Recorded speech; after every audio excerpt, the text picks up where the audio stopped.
Assalamualaikum warahmatullahi wabarakatuh, sahabat lorong edukasi. Pada kesempatan kali ini kami akan membahas mengenai teknik pengendalian untuk manajemen yang efektif. Sebagaimana kita ketahui bahwasanya pengendalian atau controlling merupakan salah satu fungsi yang sangat-sangat penting, salah satu fungsi yang sangat fundamental dalam prinsip-prinsip atau dalam kaidah-kaidah manajemen. Seperti apa pembahasan mengenai teknik pengendalian untuk manajemen yang efektif? Ikuti terus. Baik, yang pertama yang akan kita bahas pada kesempatan kali ini adalah pengertian controlling atau pengendalian yang disampaikan atau dikemukakan oleh beberapa ahli. Yang pertama yaitu pengertian controlling yang disampaikan oleh George R. Terry. Beliau menyampaikan bahwa pengendalian adalah menentukan apa yang sedang dicapai, yaitu mengevaluasi kinerja, dan jika perlu menerapkan tindakan korektif agar kinerja berlangsung sesuai dengan rencana. Henry Fayol menyampaikan bahwa kontrol terdiri dari memverifikasi apakah segala sesuatu terjadi sesuai dengan rencana yang diadopsi, instruksi yang dikeluarkan, dan sesuai dengan prinsip-prinsip yang telah ditetapkan. Kemudian menurut definisi kontrol, bahwa kontrol sebagai fungsi sistem yang dapat memberikan arahan sesuai dengan rencana yang telah ditentukan. Berikutnya, ini menurut ahli yang bernama E.F.L. Brecht. Beliau menyampaikan bahwa kontrol memeriksa kinerja saat ini terhadap standar yang telah ditentukan yang terkandung dalam rencana. Dengan maksud apa? Yaitu untuk memastikan kemajuan yang memadai dan kinerja yang memuaskan.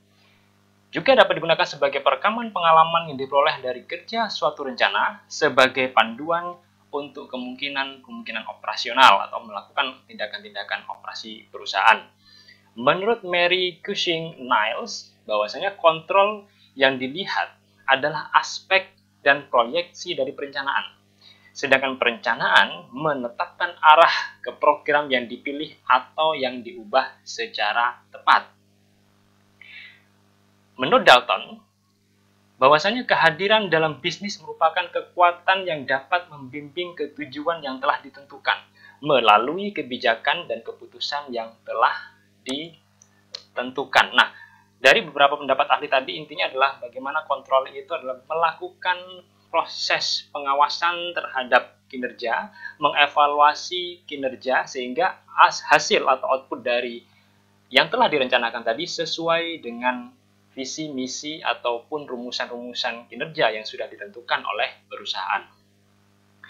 Baik, berikutnya, proses pengendalian. Apa sih proses pengendalian di sini yang dimaksud dalam konteks ini? Bahwa proses pengendalian melibatkan 3 langkah dasar. Yang pertama, yaitu penetapan standar pengukuran kinerja. Yang kedua, pemeriksaan atau penilaian kinerja terhadap standar tersebut. Yang ketiga adalah pengambilan tindakan korektif. Jadi dari proses pengendalian ini dapat disimpulkan bahwa ada 3 langkah dasar yang mendasari proses pengendalian dalam suatu perusahaan.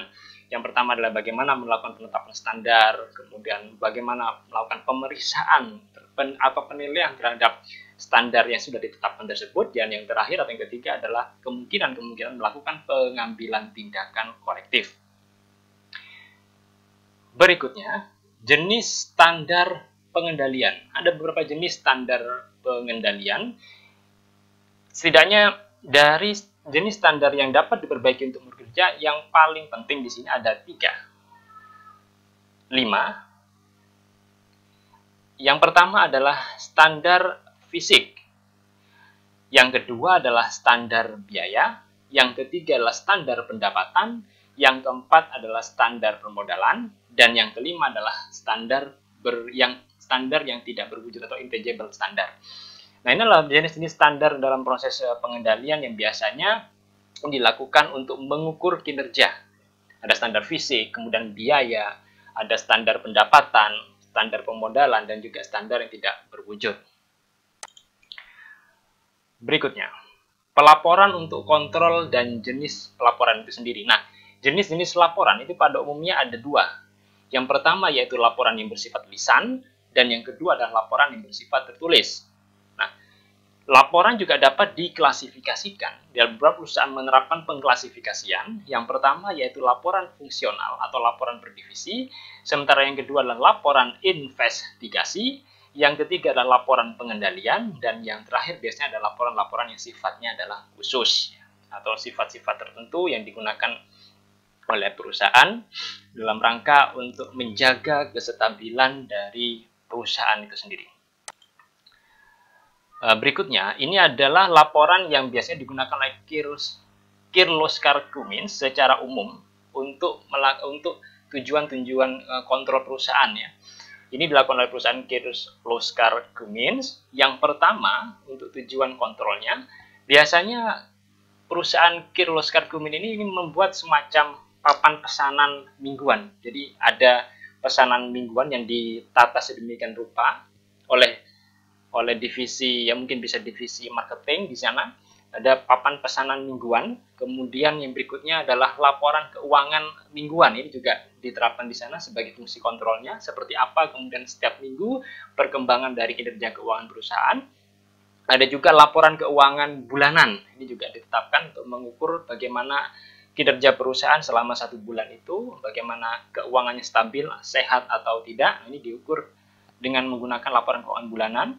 Kemudian yang berikutnya yaitu laporan keuangan dan statistik triwulanan. Nah, ini boleh jadi di beberapa perusahaan ada sedikit perbedaan-perbedaan, tapi setidaknya yang dicontohkan di sini, yang dipakai dalam konteks ini adalah contoh dari Kirloskar Cummins. Ada papan pesanan mingguan, laporan keuangan mingguan, laporan bulanan, dan 3 bulanan. Berikutnya, kontrol data dan laporan di IOC ya. Di IOC ini salah satu perusahaan oil kalau tidak salah, ini di IOC ini biasanya yang pertama kontrol data dan laporan di IOC itu yang pertama yaitu untuk profitabilitas setiap lini produk yang diperasakan oleh korporasi. Kemudian yang kedua, kontrol datanya digunakan untuk melihat pengeluaran pendapatan aktual yang terjadi sehubungan dengan anggaran, sehubungan dengan setiap fungsi masing-masing departemen, setiap stock point dan kantor administrasinya. Yang ketiga yaitu rekonsiliasi profitabilitas dengan norma-norma yang telah ditentukan dalam formula harga yang menyoroti berbagai macam kerugian yang diderita dan pendapatan yang diperoleh. Ini biasanya di IOC seperti itu. Nah, kemudian ada jenis-jenis pelaporan. Jenis-jenis pelaporan tadi sudah ada, ya. Tapi ini digambarkan lagi secara umum. Ada 3 jenis laporan yang diberikan kepada manajemen dalam performa yang telah ditentukan. Loh, tadi jenis-jenis pelaporan yang sudah ada yang sifatnya ada jenis laporan lisan, ada jenis laporan tertulis. Nah, kemudian ini lebih dioperasionalkan lagi. Biasanya secara umum itu di perusahaan jenis laporan ini diberikan kepada manajemen dalam rangka untuk melihat performa yang telah ditentukannya. Yang pertama yaitu laporan penjualan. Ini biasanya di hampir setiap perusahaan ini ya membuat semacam referensi, semacam dokumentasi laporan penjualan yang disampaikan setiap bulannya. Kemudian yang kedua yaitu laporan operasi yang menunjukkan kinerja biaya dari segi fungsi. Kemudian biasanya ini diberikan setiap 3 bulanan dalam rangka melaporkan hasil operasi kinerjanya seperti apa. Kemudian yang ketiga adalah laporan keuntungan. Laporan keuntungan ini juga biasanya juga disediakan setiap 3 bulan. Jadi dicontohkan di Kirloskar Cummins itu ada laporan keuntungan ya selama laporan keuangannya selama triwulan ya atau 3 bulanan. Nah, ini secara umum seperti itu. Nah, ini ada beberapa fitur utama dalam proses controlling. Fitur-fitur utama dalam proses pengendalian. Yang pertama yaitu mengontrol adalah fungsi manajerial yang sangat diperlukan. Ya, salah satu fungsi dari kegiatan manajemen yaitu adalah controlling. Dan ini controlling adalah merupakan salah satu fungsi yang sangat fundamental diterapkan oleh berbagai perusahaan. Dan tidak hanya perusahaan yang bersifat laba atau profit, tapi juga perusahaan nirlaba juga menggunakan kaidah atau fungsi controlling ini sebagai salah satu alat yang dapat diperlukan untuk menjaga stabilitas dari perusahaan atau organisasi tersebut. Yang kedua, kontrol adalah aktivitas yang berkelanjutan dari awal sampai pencapaian tujuan yang telah ditentukan sebelumnya. Sebagaimana saya jelaskan di awal tadi, bahwasanya mengkontrol itu adalah aktivitas yang memang fungsinya itu menyeluruh, kompleks ya dari awal sampai akhir. Nah, ini untuk dalam rangka apa? Untuk mencapai tujuan yang telah disusun, yang telah direncanakan oleh organisasi sebelumnya. Yang ketiga, yaitu berwawasan ke depan dan mengontrol aktivitas di masa depan. Jadi fitur utama pengendalian salah satunya itu dia harus berwawasan ke depan. Kontrol itu sifatnya harus mampu memforecasting apa yang terjadi di masa depan. Yang keempat, sesuai dengan rencana perusahaan, sesuai dengan apa yang sudah dirumuskan bersama, sesuai dengan apa yang sudah dirapatkan bersama oleh dewan direksi, oleh stakeholder maupun shareholder. Nah, ini untuk menjaga supaya kemudian arah perusahaan sesuai dengan rule of the game-nya. Yang kelima, kontrol berbasis tujuan dan bukan berbasis karyawan. Jadi, untuk menghindari berbagai macam kepentingan, konflik kepentingan yang terjadi di perusahaan, maka memang fitur utama dalam konteks pengendalian ini dia harus berbasis tujuan apa yang sudah dirumuskan bersama oleh stakeholder maupun shareholder di dalam perusahaan tersebut. Nah, ini ada area utama pengendalian. Area utama pengendalian yang pertama ada area kebijakan, area organisasi, permodalan juga menjadi concern dari pengendalian itu sendiri, kemudian juga ada personilnya seperti apa, karyawannya, produksinya bagaimana, upah atau gaji karyawannya seperti apa, pembiayaan dalam rangka operasional sehari-hari perusahaan seperti apa, bagaimana kemudian hubungan masyarakat bagaimana menjaga kestabilan, keharmonisan hubungan perusahaan dengan masyarakat, yang bisa jadi ini diwujudkan juga dalam CSR, kemudian melakukan riset atau penelitian dan pengembangan, juga berhubungan dengan bahan dan alat yang digunakan, dan secara umum adalah bahwa fungsi pengendalian itu mengontrol segala sesuatu yang berhubungan dengan perusahaan, keberlangsungan hidup perusahaan tersebut. Nah, bagaimana pengendalian yang efektif tersebut? Nah, yang pertama, untuk menciptakan sebuah sistem kontrol yang efektif, yang pertama yaitu perencanaan harus memadai sifatnya. Jadi memang sudah betul-betul disusun sedemikian rupa bahwa perencanaan ini harus mampu mencapai skup-skup yang telah ditentukan. Yang kedua, kontrol harus mencerminkan karakter yang berwawasan ke depan. Bahwa kontrol tidak hanya untuk saat ini, tapi bagaimana kontrol harus mampu mencerminkan, mampu memforecasting apa yang terjadi di masa depan dengan nilai-nilai atau karakter yang sesuai dengan karakter perusahaan itu, dan juga menjaga kearifan lokal dari tempat di mana perusahaan itu berada. Perangkat kontrol harus sederhana, harus mudah digunakan. Ekonomi, nah ini juga adalah faktor lain yang harus diperhatikan. Jadi dalam kontrol itu juga harus melihat bagaimana efektivitas, efisiensi dari fungsi kontrol itu terhadap perusahaan. Perangkat kontrol harus fleksibel. Kemudian yang berikutnya adalah yang keenam, wewenang yang memadai untuk menjalankan kontrol yang efektif. Jadi memang kalau misalkan kontrol itu disiapkan atau digunakan oleh berbagai macam direksi, divisi, manajemen atau manajer yang ada di sana, maka si pengambil keputusan atau si pengendali atau si controlling yang sifatnya memiliki fungsi controlling tadi itu harus betul-betul diberikan ruang untuk mampu memberikan kontrol yang efektif terhadap perusahaan tersebut.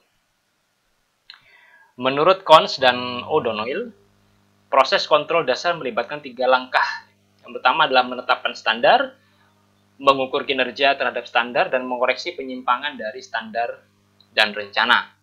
Apa yang dimaksud standar di sini adalah kriteria yang telah ditentukan sebelumnya untuk menilai atau mengukur kinerja. Standar ditetapkan dengan perencanaan. Jadi dalam proses perencanaan perusahaan sebelum mengambil sebuah langkah-langkah strategis, maka perusahaan harus menetapkan standar. Seperti apa standar yang minimum yang harus dilakukan oleh perusahaan. Berikutnya tipe-tipe penting dari kontrol manajerial. Ini menurut William Travers Jerome. Tipe-tipe penting dari kontrol manajerial yang pertama yaitu kontrol yang digunakan untuk menstandarkan kinerja guna meningkatkan efisiensi. Jadi kata kuncinya di sini adalah bagaimana kontrol itu dapat meningkatkan efisiensi.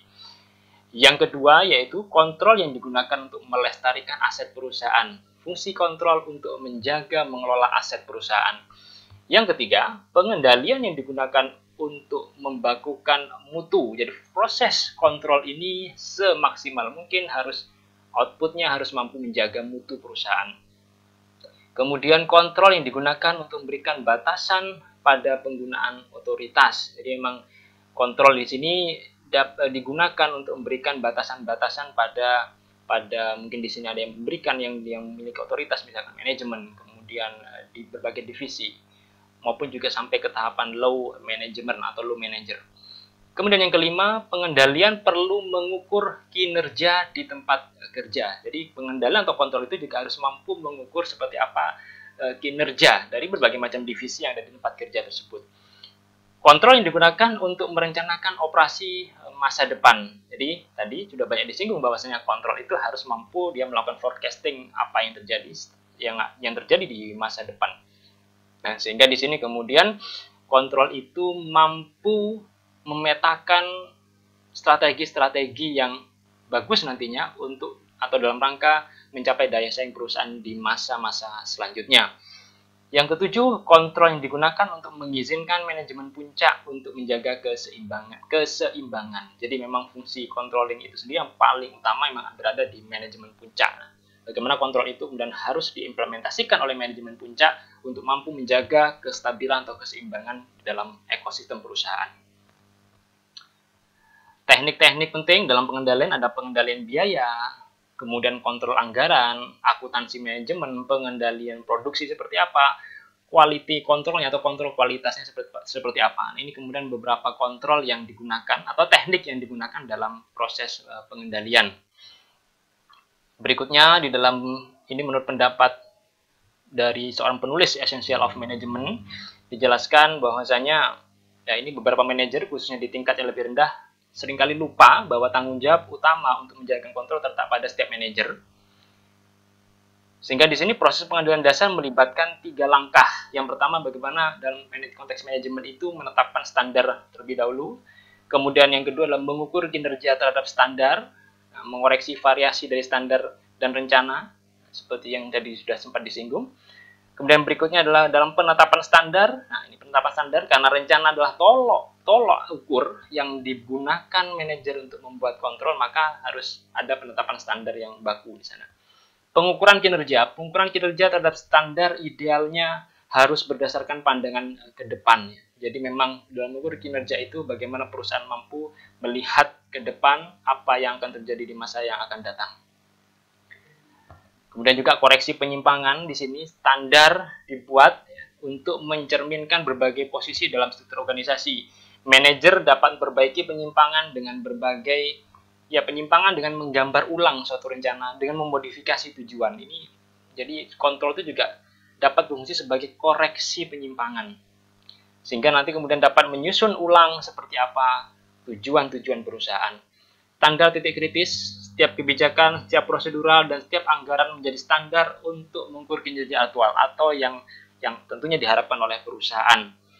Kontrol sebagai sistem umpan balik, yaitu kontrol manajerial, pada dasarnya adalah proses dasar yang sama seperti yang ditemukan dalam sistem fisik, biologis, dan sosial. Artinya di sini bahwasanya kontrol harus mampu menjadi semacam refleksi atau umpan balik.